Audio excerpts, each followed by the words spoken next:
Daf Yomi, page 70, Zevachim, 70b. Actually, last word on 70a was Amart, you may say, in response. Now we're on top of 70b. The word is Kishiba Derazol.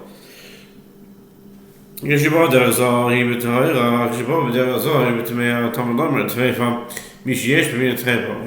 When one approaches the matter in the first way, the halacha that forbidden fat is pure applies specifically to kosher animals, but when one approaches the matter the second way, the halacha applies specifically not to non-kosher animals. To decide the matter, the verse states, the fat of a treifa may be used for any other service. Leviticus 7:24, indicating that only the forbidden fat of those animals to whose species the halacha of treifa applies, meaning kosher animals, is ritually pure. The status of treifa is immaterial to a non-kosher animal, as its consumption is prohibited in any event.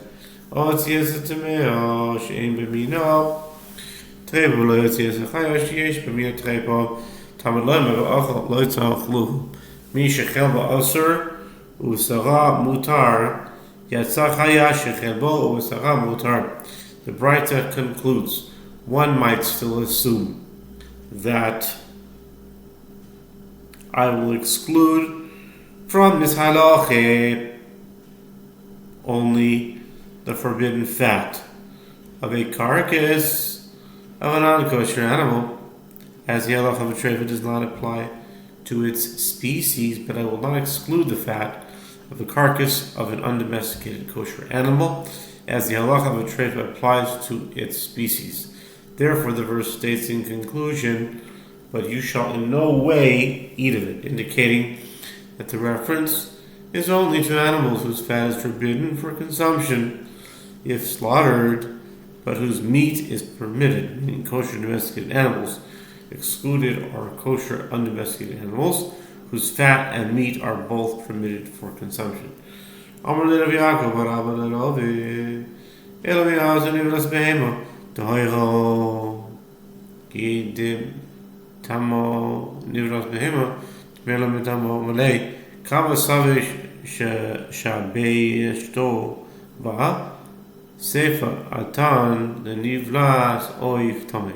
Rav Yaakov bar Abba said to Rava, if that is so, it appears from the Braita that the carcass of a kosher animal imparts impurity, but the carcass of a non-kosher animal does not impart impurity. Rava said to him, how many elders have you caused to err in the interpretation of this Braita? In the latter clause, we come to discuss only the carcass of a non-kosher bird, which does not impart impurity. By contrast, carcasses of non-kosher animals are impure.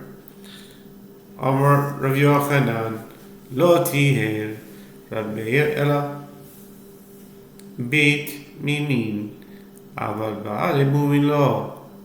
Rabbi Elazar Omar afil ba'ale mumin, itmal nami Omar Rav Bivi, Omar Rav Elazar metaher haya Rabbi Meir ba'ale mumin, fafilu ba'avozin v'tanegolin. In the Mishnah, Rabbi Meir states that a bird offering whose nape was pinched and was found to be a treifa does not impart impurity, as with a carcass. Rabbi Yochanan says, Rabbi Meir deemed pure only unblemished birds whose napes were pinched, as they are fit to be sacrificed, but he did not deem pure blemished birds who are not fit to be sacrificed. And Rabbi Elazar says, Rabbi Meir deemed even blemished birds pure and did not distinguish between the two. It was only stated that Rav Bivi says, that Rabbi Elazar says, Rabbi Meir would deem pure blemished birds, and this was his opinion, even concerning geese and chickens, species that may not be brought as offerings, and as such never supposed to be pinched. Rabbi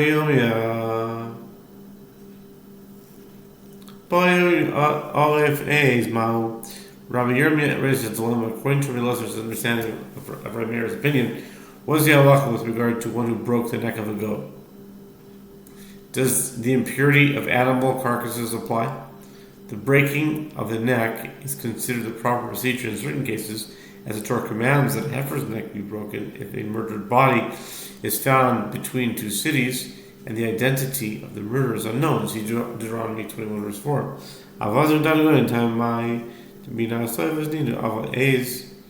Lav mina degla ninu oidioma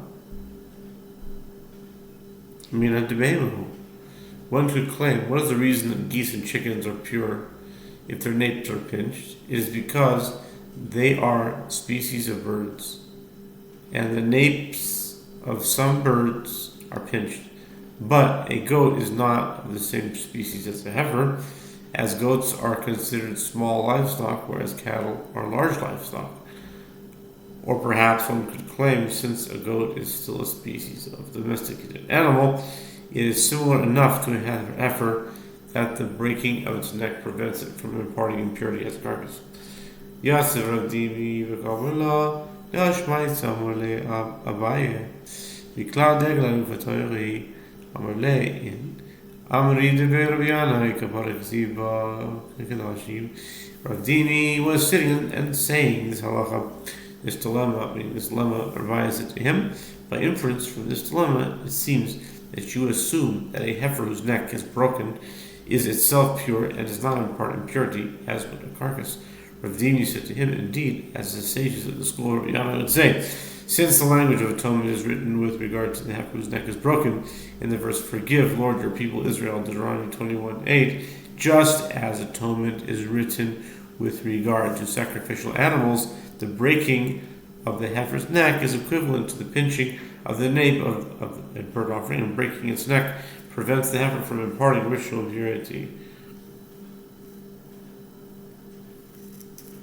Okay. Ma mesi Rav Nason Abudra Una Bar Nason Drafuna. Right. V'achal l'tachlu in Ainli Ela Chelush Asu B'chila Motzur Hana Chelush Al-Shor and this called Egla Arufa B'nai. Rav Natan, the father of Rav Huna Bar Natan, raises an objection based on a braita concerning the purity of the forbidden fat of a kosher animal mentioned in the verse, and the fat of a carcass and the fat of a trefa may be used for any other service, but you shall in no way eat of it. Leviticus 7:24. I have derived from the verse only that forbidden fat is forbidden for consumption, but from which driving benefit is permitted is pure. Or from which driving benefit is pure. From where is it derived? This halacha also applies to the forbidden fat of an ox that is stoned by the court, or the forbidden fat of a heifer whose neck is broken, from both of which one is prohibited from driving benefit. Talmud Lomar, Kol Chel, the verse states, you shall eat no fat nor blood. Leviticus 3:17. The generalization no fat indicates the same halachot apply to the forbidden fats.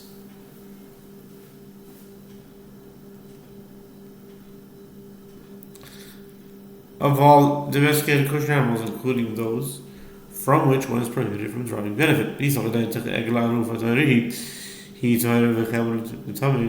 Natan concludes his objection.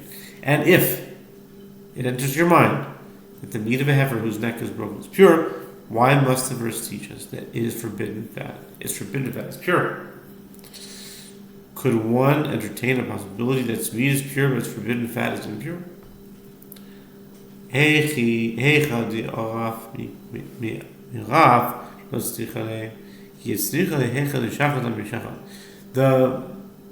Gemara responds, the derivation in the Braita was not necessary for a case where one broke the neck of the heifer. It was necessary for the verse to teach that the forbidden fat is pure, even in a case where one slaughtered a heifer whose neck was designated to be broken. But the Gemara asks, but the slaughter itself should be effective in purifying the forbidden fat, as slaughter prevents an animal from assuming the impure status of the carcass, and the derivation is still superfluous. The Gemara responds, no, it is necessary to teach that the forbidden fat of a heifer that died before its neck could be broken is pure, even though the heifer itself assumes that status of a carcass. Miklal Yuchanesua in Amar Rabbi Yanai Gevol Shemati B'Shechachli B'Nasvin Chavrai L'Meimar Yeridas Al Eitan Hi Asarta. The Gemara asks if the bride is referring only to a heifer that died before its neck could be broken, and it describes benefiting from it as being prohibited. By inference, it is prohibited to derive benefit from the red heifer while it is still alive. The Gemara responds, indeed, as Rabbi Yanai says, I heard the boundary, meaning stage beyond which it's forbidden, but I have forgotten what it is. And yet, the members of the group of scholars were inclined to say that its descent to a hard valley. See Nachal Eitan, right? Its descent to a hard valley, he's drawing 214, where its neck was broken, is the action that renders it forbidden. Adrinalach Chatazov. We finished the parak of Chatazov, and we now move on to the next chapter. Zevachim שנתערבו בחטא המזוז בשור הנזכר אפילו אחת בריבו ימוזו כולן. נתערבו בשור שנאבדה בו עבירו. Okay, this is the Mishnah. We'll just do the line and we'll end off here. It's in the middle of the Mishnah, but we'll do it tomorrow. Start from here. The Mishnah says all the offerings that were intermingled with animals from which deriving benefit is forbidden, for example, sin offerings left to die, or with an ox that was sentenced to be stoned, even if the ratio is 1 in 10,000, deriving benefit from them all is prohibited, and they all must die. If the offerings were intermingled with animals whose sacrifice is forbidden, but deriving benefit from them is not, the halacha is different. Examples of this are an ox with which a transgression was performed, which disqualifies it from being sacrificed as an offering.